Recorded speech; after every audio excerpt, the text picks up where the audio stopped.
السلام عليكم ورحمة الله وبركاته. الحمد لله رب العالمين، والصلاة والسلام على أشرف المرسلين وعلى آله وصحبه أجمعين، أما بعد، فقد قال الله تعالى في القرآن العظيم والفرقان المجيد: أعوذ بالله من الشيطان الرجيم، بسم الله الرحمن الرحيم، ألا بذكر الله تطمئن القلوب، رب اشرح لي صدري ويسر لي أمري واحلل عقدة من لساني يفقهوا قولي. اللهم صل على سيدنا محمد، اللهم صل عليه وسلم. கண்ணியத்திற்கும் மரியாதைக்கும் உரிய அல்லாஹுவின் நல்லடியார்களே, அருமையான சகோதர பெருமக்களே, நாயகம் ஹஜ்ரத் ஸல்லல்லாஹு அலைஹி வஸல்லமுடைய நற்பாக்கியம் நிறைந்த நல்ல உம்மத்துமார்களே, அருமையான பெருமக்களே, எந்த விஷயத்தை கேட்க இருக்கிறோமோ அந்த விஷயத்தின்படி அமல் செய்யக்கூடிய பாக்கியத்தினையும், கேட்ட விஷயங்களை பிறருக்கு எத்தி வைக்கக்கூடிய பாக்கியத்தினையும் அல்லாஹ் நம் அனைவருக்கும் வழங்கிடுவானாக. நம்முடைய வாழ்நாட்களை அல்லாஹ் ஆரோக்கியமான வாழ்நாட்களாக ஆக்கி தருவானாக. மருத்துவமனைகளுக்கு செல்லாத காலங்களாக ஆக்கி தருவானாக. மருத்துவமனை செலவினங்களிலிருந்து அல்லாஹ் நம் அனைவரையும் முழுமையான முறையில் பாதுகாப்பானாக. எல்லா விதமான ஆபத்துகள், விபத்துகள், பலாய் முசீபத்துகள், பரவக்கூடிய தொற்று நோய்கள், அனைத்து விதமான பாவ செயல்களிலிருந்தும் அல்லாஹ் நம் அனைவரையும் முழுமையான முறையில் பாதுகாத்து நிம்மதியான, அமைதியான, ராகத்தான, சந்தோஷமான, மகிழ்ச்சியான வாழ்க்கையை இந்த உலகத்திலும் நாளை மறு உலகத்திலும் அல்லாஹ் அளவில்லாமல் வழங்கிடுவானாக.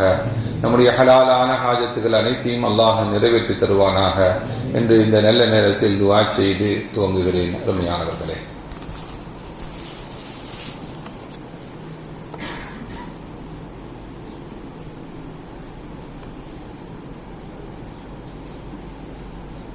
இந்த உலகத்தில் பிறந்த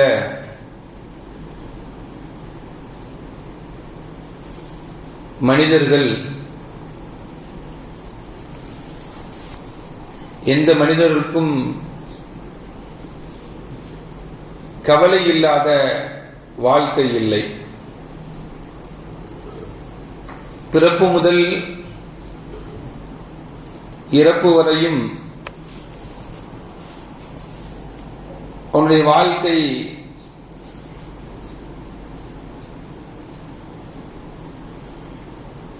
கவலைக்குட்பட்டதாகவே இருக்கிறது. கவலைகள் பலவிதம், ஒவ்வொரு கவலைகளும் ஒவ்வொரு விதம். மாணவர்கள் படிப்பதிலேயும்,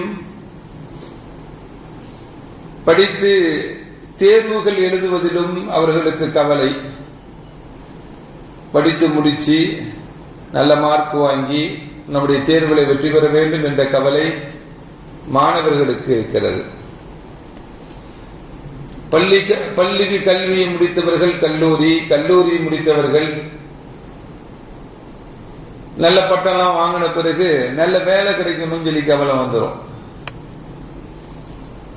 வேலையை தேடி தேடி நல்ல வேலை அமைஞ்சிருச்சு அப்படின்னா நல்ல சம்பாதிக்கணும்னு சொல்லி கவலை வந்துடும்.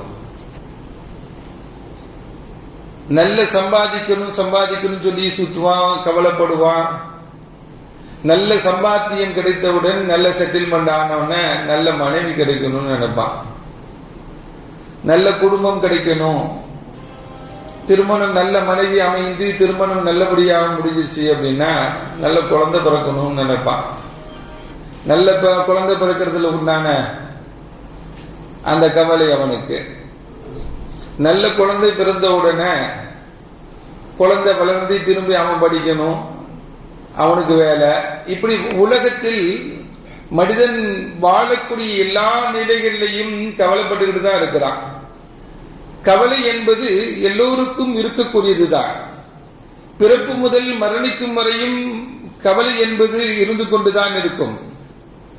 மனிதனுடைய வாழ்க்கையில் கவலை என்பது இயல்பானது. ஆனால் அவனுடைய வாழ்க்கையில் அது மிகைத்து விடக்கூடாது. அவனுடைய வாழ்க்கையில் மன அழுத்தத்தை உண்டாக்கி விடக்கூடாது. அவனுடைய மனதிலே ஊடுருவிடக்கூடாது. கவலையை எந்த கவலையோ அந்த கவலையை அந்த இடத்துல விட்டுட்டு போயிடணும்.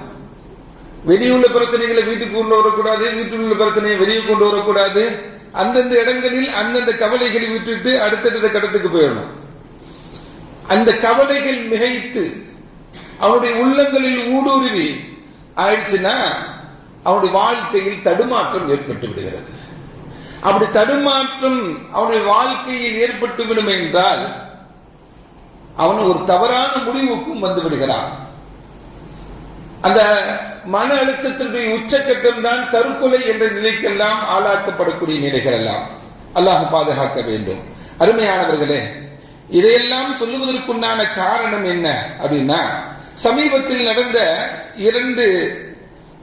ஒரு குழந்தை கொல்லப்பட்ட நிலை.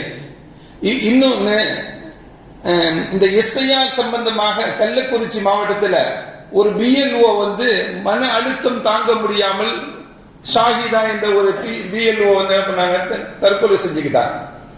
இப்படி அவர்களுக்கு ஏற்பட்ட இந்த மனக்கவலை, இந்த குழந்தையை 3 மாத குழந்தையை ஒரு தாய் என்பவள் இரக்கமாக இருக்கக்கூடியவள், இரக்கம் காட்டக்கூடியவள். என்ன, தாயுடைய இரக்கத்திற்கு ஈடு இணையானது உலகத்தில் எதுவுமே இல்லை. பெற்ற தாய் தான் பெற்ற குழந்தையை தண்ணீரில் மூழ்கி கொலை செஞ்சிருக்கிறா அப்படின்னா அவளுக்கு காரணம் கேட்கும் பொழுது எனக்கு 3 பிள்ளைகள் ஆயிடுச்சு, 3 பிள்ளைகளையும் கவனித்துக் கொள்வதற்கு இரவு தூக்கம் இல்லாமல் ஆகிவிடுகிறது. என்ன, இப்படி கவலை என்பது எல்லோருக்கும் உண்டுதான். அந்த கவலை எல்லை மீறிவிடக்கூடாது, மன அழுத்தத்தை உருவாக்கி விடக்கூடாது. அந்த மன அழுத்தத்தினுடைய காரணமாக அவனுடைய உயிரையும் போக்குவதற்குண்டான நிலைகள் எல்லாம் ஏற்பட்டுவிடும். அல்லாஹ் அதிலிருந்து பாதுகாக்க வேண்டும். இந்த கவலைகள் நீங்குவதற்குண்டான வழிகள் என்ன?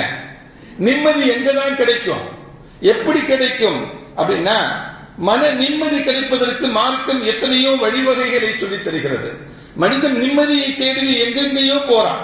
யோகா செய்யணும் நினைக்கிறான், என்ன இன்னொன்னு மாற்றார்கள் சொல்லக்கூடிய வழிமுறைகளை எல்லாம் கடைபிடிக்க வேண்டும் என்று மனிதன் என்ன பண்றான், நினைக்கிறான். அப்படியெல்லாம் இல்லாமல் மார்க்கம் நமக்கு எல்லா விஷயங்களையும் வழிகாட்டுகிறது. அந்த வழிகாட்டுதல் என்பது நமக்கு இறைவன் மீது நம்பிக்கை வேண்டுங்க. எது நடக்கிறதோ அது அல்லாஹ்வினுடைய நாட்டப்படி நடக்கிறது என்ற அழுத்தமான நம்பிக்கை நமக்கு வேண்டும். அந்த நடக்கக்கூடிய விஷயங்கள் நன்மையாக அமைத்துக் கொள்வதற்கு நாம் அல்லாஹ்விடத்தில் பிரார்த்தனை செய்து கொள்ள வேண்டும். நடக்கக்கூடிய விஷயம் அது நல்ல முறையில் பிரச்சனைகள் இல்லாமல் நடப்பதற்குண்டான நிலை அல்லாஹ்விடத்தில் நாம் பிரார்த்தனை செய்து கொள்ள வேண்டும்.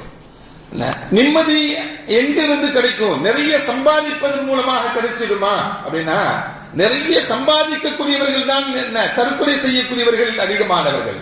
பெரும் பெரும் பதவிகளிலும் பெரும் அந்தஸ்திலும் கிடைத்து விடுமா நிம்மதி அப்படின்னா, பெரும் பெரும் பதவிகளிலும் பெரும் பெரும் அந்தஸ்திலும் உள்ளவர்கள் தான் தற்கொலை செய்யக்கூடியவர்கள் நிறைய, சாமானியவர்கள் மிக குறைவு. என்ன, இப்படி இந்த நிலைகள் ஏற்பட்டு விட்டால் நிம்மதி கிடைத்து விடுமா என்றால் அப்படியெல்லாம் நிம்மதி கிடைக்காது. நபிகள் நாயகம் ஸல்லல்லாஹு அலைஹி வஸல்லம் நமக்கு நிம்மதி கிடைப்பதற்குண்டான வழிகளை நிறைய சொல்லி கொடுத்திருக்கிறார். குர்ஆனும் நமக்கு நிறைய வழிகாட்டுகிறது. நிம்மதி எங்கதான் கிடைக்கும் அப்படின்னா, அல்லாஹ் நமக்கு எதை கொடுத்திருக்கிறானோ அதை கொண்டு நாம் போதுமாக்கி கொண்டால் நம்முடைய வாழ்க்கையில் நிம்மதி கிடைக்கும். பணத்தை தேடுறதுல தானங்க இன்னைக்கு அகலக்கால் வச்சுதான் நிறைய பேர் தன்னுடைய வாழ்க்கையில் ஒன்றுமில்லாமல் ஆகிவிடுகிறார். அது வேண்டும் இது வேண்டும் என்ற ஆசையுடன் வாழ்வதனால் தன்னுடைய வாழ்க்கையில் ஒன்றுமில்லாமல் நிம்மதி இழந்து வாழக்கூடிய சூழ்நிலைகள் எல்லாம். இறைவன் உனக்கு இன்றைய தினம் எதை வைத்திருக்கிறானோ அதை கொண்டு நீ போதுமாக்கிக் கொள், அது உனக்கு நிம்மதியை ஏற்படுத்தி தரும். நபிகள் நாயகம் ஸல்லல்லாஹு அலைஹி வஸல்லம் தினம்தோறும் ஓதக்கூடிய துஆ, அதிகமாக ஓதக்கூடிய துஆ, அல்லாஹும்ம க்ஃபினி பிஹலாலிக் வ அன் ஹராமிக், அல்லாஹும்ம க்ஃபினி பிஹலாலிக வ அன் ஹராமிக. யா அல்லாஹ், நீ கொடுத்த ஹலாலை கொண்டு நான் போதுமாக்கிக் கொள். நீ கொடுக்கக்கூடிய ஹலால் ஹராமை விட்டும் தவிர்த்து ஹலாலை கொண்டு நான் போதுமாக்கிக் கொள்ள வேண்டும். அந்த நிலையை எனக்கு ஏற்படுத்தினார். அப்படிங்கிற இந்த பிரார்த்தனையை நபிகள் நாயகம் ஸல்லல்லாஹு அலைஹி வஸல்லம் அனுதினமும் ஓதக்கூடிய துஆ. அப்பட போதும் என்ற மனோநிலையை எனக்கு கொடு. நீ எதை எனக்கு கொடுத்து ஹலாலாக கொடுத்திருக்கிறாயோ அதை கொண்டு நான் போதுமாக்கிக் கொள்ளக்கூடிய நிலையை எனக்கு ஏற்படுத்தித்தார் என்று ரப்பிடம் ஸல்லல்லாஹு அலைஹி வஸல்லம் கேட்கார்கள் என்றால் அதுதான் நிம்மதி. இறைவன் கொடுத்தான் என்று இதுதான் கொடுத்தான், நான் போதுமாக்கிக் கொண்டேன். வேற என்ன வேணும்? வேற என்ன வேணும்? நிம்மதி, அதில் நிம்மதி கிடைத்து விடும் என்று என்ன பெருமக்கள் சொல்லி தர்றாங்க. ஸல்லல்லாஹு அலைஹி வஸல்லம் காட்டி தந்த வழியில் ஸல்லல்லாஹு அலைஹி வஸல்லம் கேட்ட பிரார்த்தனையில் இப்படி பிரார்த்தனை செய்து இறைவனிடம் அல்லாஹ்விடம் நீ கொடுத்ததை கொண்டு நான் போதுமாக்கிக் கொள்ளக்கூடிய வாழ்க்கை வேண்டும் என்று இறைவனிடம் நாம் அதிகமாக துஆ செய்து கொள்ள வேண்டும். மனிதனுக்கு ஆசை இருக்கத்தான் செய்யும். யாருக்கு தான் ஆசை இருக்காது? 2 தங்க ஓடினாலும் 100 தங்க ஓடணும் நினைக்கக்கூடியவன் மனிதனுடைய நிலை. 2 தங்க ஓடினாலும் 3வது தங்கத்தினால் ஓட வேண்டும் என்று மனிதன் நினைக்கக்கூடிய மனோநிலை. ஆனா அவன் எனக்கு அல்லாஹ் கொடுத்திருக்கிறான் போதும் என்ற மனநிலை ஏற்பட்டு விட்டாலே அவனுக்கு நிம்மதியான வாழ்க்கை கிடைத்து விடும் என்பதை பெருமக்கள் நமக்கு சொல்லித்தரான். அருமையான பெருமக்களே, ஸல்லல்லாஹு அலைஹி வஸல்லமுடைய குடும்பத்துல ஸல்லல்லாஹு அலைஹி வஸல்லம் எப்படி வாழ்ந்து இருக்கிறாங்க பாருங்களேன். அன்னை ஆயிஷா ரலியல்லாஹு தஆலா அன்ஹா அவங்க சொல்லுவாங்க, இன்னா குன்னா நந்துரு இலா ஹிலால் சும்ம ஹிலால் சும்ம ஹிலால். நாங்கள் 3 தலைப்பிறைகளை பார்த்திருக்கிறோம். 3 மாதத்தினுடைய தலைப்பிறைகளை நாங்கள் என்ன பண்ணிருக்கிறோம்? பார்த்திருக்கிறோம். அந்த 3 மாத காலங்களில் எங்களுடைய வீடுகளில் அடுப்பு எரிந்ததில்லை. யாருடைய வீட்டுல? ஸல்லல்லாஹு அலைஹி வஸல்லம் வீட்டுல 3 மாசம் அடுப்பு பத்த வச்சது இல்லையா? அடுப்பு பத்துக்கெல்லாம் எப்படி சாப்பிட முடியும்? என்ன உணவு? எப்படி வாழ்ந்திருப்பாங்க? இன்னைக்கு இருக்க மாதிரி ஜொமேட்டோ இருக்கா? ஆப்ப தட்டினா உணவு வீட்டு தேடி வர்றது இருக்கா? எதுவுமே இல்லாத காலங்கள் ஆச்சு. என்ன எதையும் வாங்குவதற்குண்டான காலங்கள் இல்லாத காலமாக வீட்டுல தானே சமைக்கணும். 3 மாத காலங்கள் 3 பிறைகளினுடைய அளவுக்கு நாங்கள் எங்களுடைய வீடுகளில் அடுப்பு பத்தமே வைக்கவில்லாத சூழ்நிலை என்று அன்னை ஆயிஷா ரலியல்லாஹு தஆலா சொன்னாங்க. இது ஹதீஸை அறிவிக்கக்கூடிய அந்த சஹாபி கேட்பாங்க, அன்னை ஆயிஷாவிடம் கேட்க, மா துஆமுக்கும், உங்களுடைய உணவு என்னவாக இருந்தது 3 மாத காலங்களில்? என்ன உணவை கொண்டு சாப்பிட்டீர்கள் என்று கேட்ட பொழுது, அஸ்ஸமத் வல்மா, பசிக்கும் போது பெரித்தம்பழத்தை ஒன்றை உள்ளே போட்டுக் கொள்வோம், தாகிக்கும் போது தண்ணீரை குடித்துக் கொள்வோம். ஹதீஸ்களில் வருது, ஒரு நாளைக்கு ஒரு பேரித்தம்பழத்தை சாப்பிட்ட சஹாபாக்கள் உண்டு. ஒரு யுத்தத்திற்கு ஸல்லல்லாஹு அலைஹி வஸல்லம் அனுப்புறாங்க ஒரு படையை. அந்த படைக்கு அனுப்பும் பொழுது ஒரு பை நிறைய பேரித்தம்பழத்தை கொடுத்தாங்க. அந்த படையை தலைமையேற்று நடத்தக்கூடிய அந்த சஹாபி ஒரு ஆளுக்கு ஒரு பேரித்தம்பழம் கொடுப்பாங்களாம். அந்த ஒரு பேரித்தம்பழத்தை குடிப்பாங்க. எப்படி அந்த ஒரு பேரித்தம்பழம் போதுமானது? அந்த சஹாபி சொல்லும் பொழுது சொல்லுவாங்க, அந்த ஒரு பேரித்தம்பழத்தை குழந்தைகள் வாயில் மிட்டாயை போட்டு சப்பிட்டு சாப்பிடுவார்கள் அல்லவா, அதே போல எங்களுடைய வாய்களில் நாங்கள் சப்பி சாப்பிட்டு கொண்டு தண்ணீரை குடித்துக் கொள்வோம் என்று சொன்னாங்க. அப்படி என்றால் அருமையானவர்களே, சஹாபா பெருமக்கள் ஸல்லல்லாஹு அலைஹி வஸல்லம் குடும்பத்தார்கள் எல்லாம் அவர்கள் அல்லாஹ் அன்றைய தினத்திற்கு எதை கொடுத்திருக்கிறானோ அது போதும் என்று வாழ்ந்திருக்கிறார்கள். அவரிடத்துல பெரும் பேராசைகள் இருந்ததில்லை, பேராசைகள் எதுவுமே இருந்ததில்லை. இறைவன் எதை கொடுத்திருக்கிறானோ அந்த உணவை அன்றைய தினம் சாப்பிட்டுக் கொண்டு அன்றைய தினத்தை நிம்மதியாக கழிப்பதற்குண்டான வாய்ப்பை அல்லாஹ் கொடுத்திருக்கிறான் என்று நன்றி செலுத்தி வாழ்ந்து கொண்டிருந்தவர்கள் அவர்கள் எல்லாம். அந்த படையை அனுப்பி அந்த சஹாபாக்கள் சொல்வாங்க, அதை தாண்டி நாங்கள் சாப்பிட வேண்டும் என்றால் இருக்கக்கூடிய இலைதலைகளை, கருவேல மரத்தினுடைய முச்செடிகளுடைய இலைகளை பறித்து சாப்பிட்டுக் கொள்வோம், எங்களுடைய வாய்கள் எல்லாம் புண்ணாகிவிடும். நாங்கள் மனம் கழித்தால் ஆடு புழுக்கை போட்டது போல இப்படிதான் வரும் எங்களுக்கு உண்டையா. அதே தவிர வரக்கூடிய செய்தி இதுதான். அருமையானவர்களை படைக்கு போகக்கூடியவர்கள் எதுக்கு? ஒரு யுத்தத்திற்கு போகக்கூடியவர்களுக்கு உண்டான உணவே இவ்வளவுதான். ஸல்லல்லாஹு அலைஹி வஸல்லம் வீட்டுல 3 மாத காலங்கள் உணவுக்காக வேண்டிய அடுப்பு பற்றவில்லை, அடுப்பு எரிக்கவில்லை, அடுப்பு மூட்டவில்லை என்று அன்னை ஆயிஷா சொல்றாங்க. மா தஆமுக்கும், உங்களுடைய உணவு என்ன? அத்தமர் வல்மா, பேரித்தமிழமும் தண்ணீரும் தான். அப்படி என்றால் போதும் என்ற மனம் நம்முடைய உள்ளங்களில் நாம் உருவாக்கிக் கொள்வதுதான். நம்முடைய உள்ளம் தானே பேராசப்படுது, நம் உள்ளம் தானே அது வேண்டும் இது வேண்டும் என்று நினைக்கிறது. இறைவன் எனக்கு கொடுத்திருக்கிறார் என்ற போதும் என்ற மனம் இருக்கும் என்றால் அது நிம்மதியான வாழ்க்கையை ஏற்படுத்தி தரும் என்பதுதான் நபிகள் நாயகம் ஸல்லல்லாஹு அலைஹி வஸல்லம் சொல்லித் தரக்கூடிய இந்த பிரார்த்தனையுடைய விளைவு நமக்கு சொல்லித் தரக்கூடிய செய்திகள். அருமையான பெருமக்களே, சிரியா நாட்டினுடைய கவர்னர் அதற்கு உமர் ரலியல்லாஹு தஆலா அவங்க தன்னுடைய ஆட்சி காலத்தின் பொழுது ஒவ்வொரு மாகாணத்திற்கும் ஒவ்வொரு கவர்னரை நியமிப்பார்கள். அந்த மாகாணத்தினுடைய கவர்னர்களை ரொம்ப அதிபுத்தி உள்ளவர்களாக நியமிப்பாங்க. அந்த மக்களுக்குண்டான தேவைகளை நிறைவு செய்யக்கூடியவர்களாக நியமிப்பாங்க. எப்படி என்றால் அந்த மாகாணத்தில் அந்த பகுதியில் கவர்னர் ஏதாவது தவறு செஞ்சா கடிதம் எழுதிடுவாங்க ஜனாதிபதிக்கு. உடனே கேள்வி கேட்கப்படும். உடனே வர வச்சு என்ன பிரச்சனை, மக்கள் தெரிஞ்சு இவ்வளவு கம்ப்ளைண்ட் வருத என்றெல்லாம் உடனே விசாரிக்கப்படும். அருமையானவர்களே, ஹஜ்ரத் ஸல்லல்லாஹு அலைஹி வஸல்லம் அவர்கள் சிரியாவினுடைய கவர்னராக, ஹஜ்ரத் உமர் ரலியல்லாஹு தஆலா அவங்க சிரியாவுடைய கவர்னராக டமாஸ்கஸ் நகரத்தில் சஅத் இப்னு ஆமிரை நியமித்தார். சஅத் இப்னு ஆமிரை பற்றி சில கம்ப்ளைண்ட் யார்கிட்ட? அமீருல் முஃமினீன் உமர் ரலியல்லாஹு தஆலா அவங்கள்ட்ட. என்ன கம்ப்ளைண்ட் அப்படின்னா, ஒரு 4 விதமான கம்ப்ளைண்ட் போட்டாங்க இவங்க மேல. என்ன கம்ப்ளைண்ட் அப்படின்னா, இவர் ஒர்க்குக்கு வந்தா ஆப்டர்நூன் தான் வர்றார், பகல்ல வரமடுக்கிறார், காலையில வரமடுக்கிறார். லுகருக்கு அப்புறம் என்ன பண்றாரு, லுகர்ல இருந்தா தான் தன்னுடைய பணியை ஆரம்பிக்கிறார் அப்படின்னு சொல்லி ஒரு கம்ப்ளைண்ட். 2வது, ஆட்சியாளராக இருந்தார். அந்த ஆட்சியாளர் பகலில் பணி செய்வது போல இரவுலையும் அவர் என்ன பண்ணணும், மக்கள் பணியில் இருக்க வேண்டும். இரவு ரோந்து சுத்தணும், மக்களுக்குண்டான பிரச்சனைகளை தீர்த்துக் கொள்வதற்கு இரவு ரோந்துக்கு வரணும். இரவு ரோந்து வர்றதில்லை அப்படிங்கிறது 2வது கம்ப்ளைண்ட். 3வது, நிறைய நாள் விடுமுறை எடுத்துக் கொள்கிறார், அடிக்கடி லீவு போட்டுறார் அப்படிங்கிற ஒரு பிரச்சனை.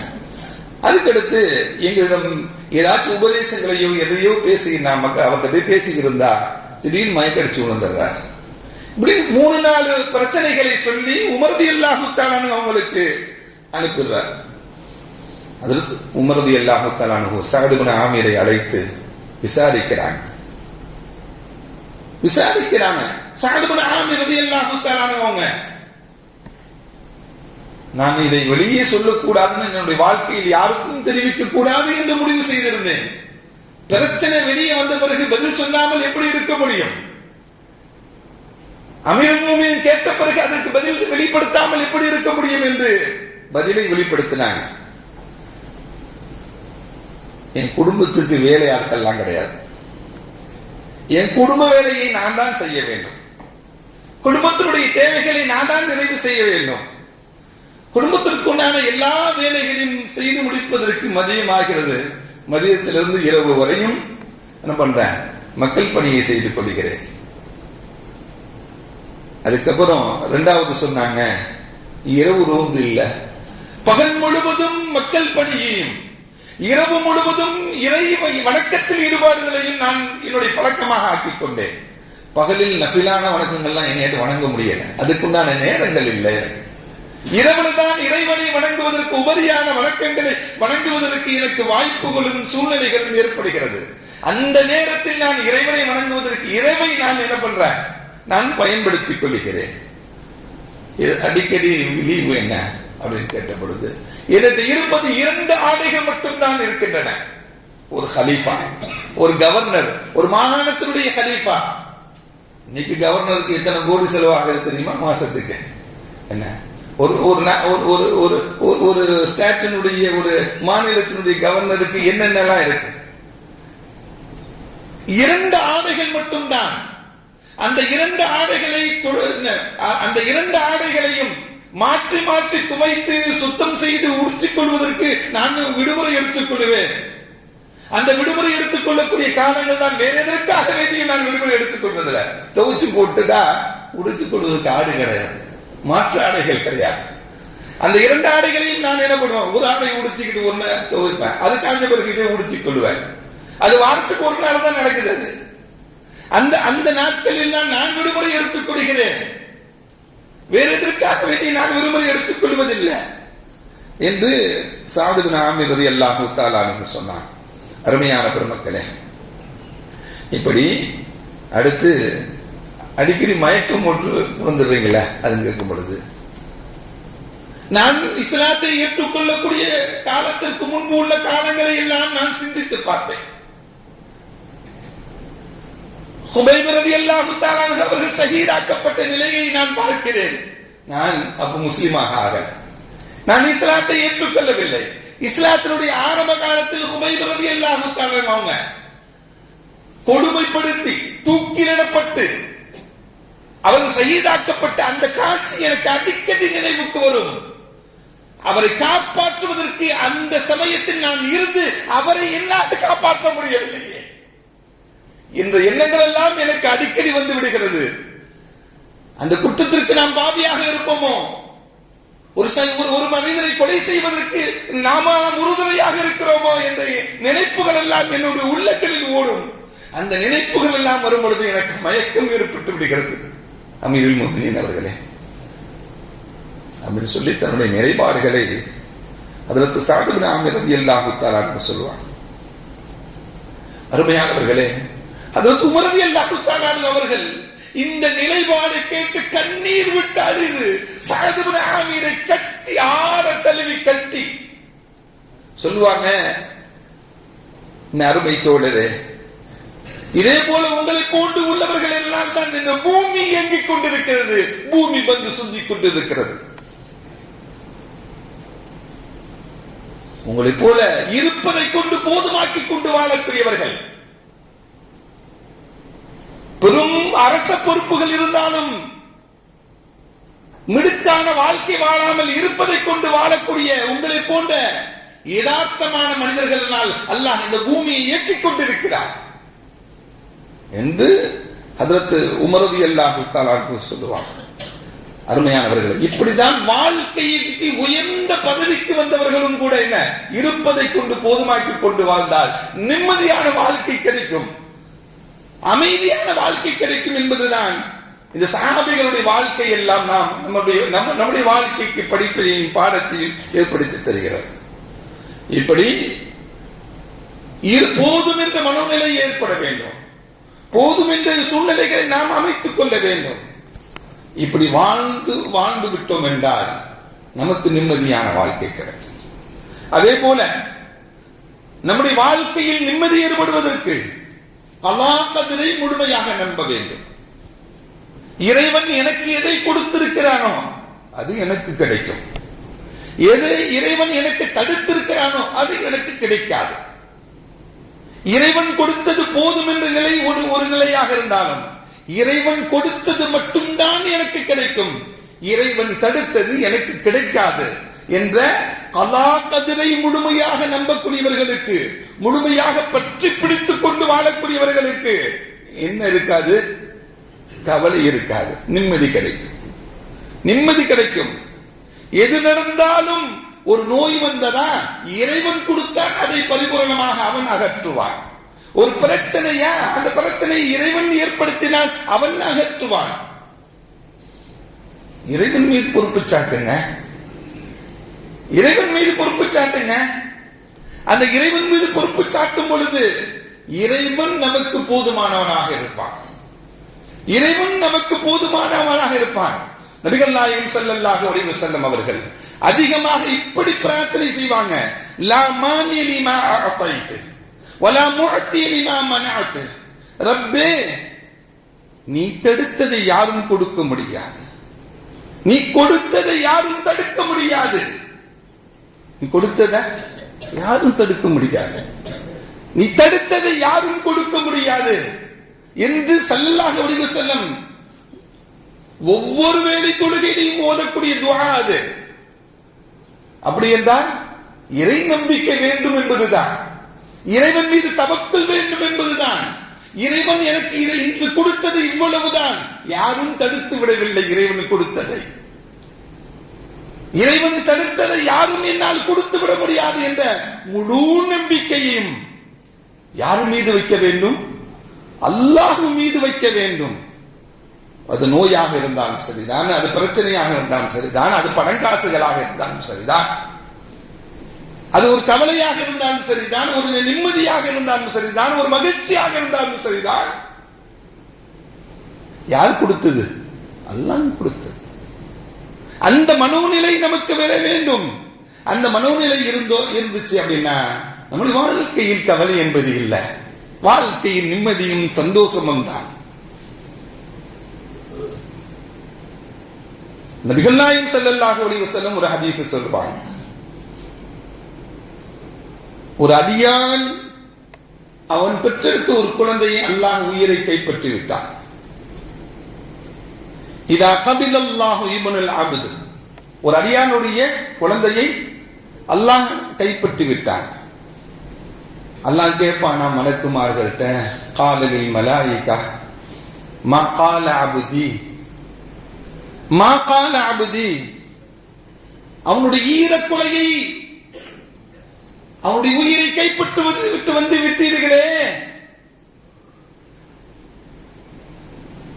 என்னோட அடியான் என்ன சொன்னா அப்படின்னு கேட்பான். அல்லாஹ் மலக்குமார்கள் சொல்லுவாங்க, ரப்பே உன்னை புகழ்ந்தான், அவன் உன்னை புகழ்ந்தான், ஹமிதக உன்னை புகழ்ந்தான், வஸ்தர்ஜா இன்னா லில்லாஹி வ இன்னா இலைஹி சொன்னான்.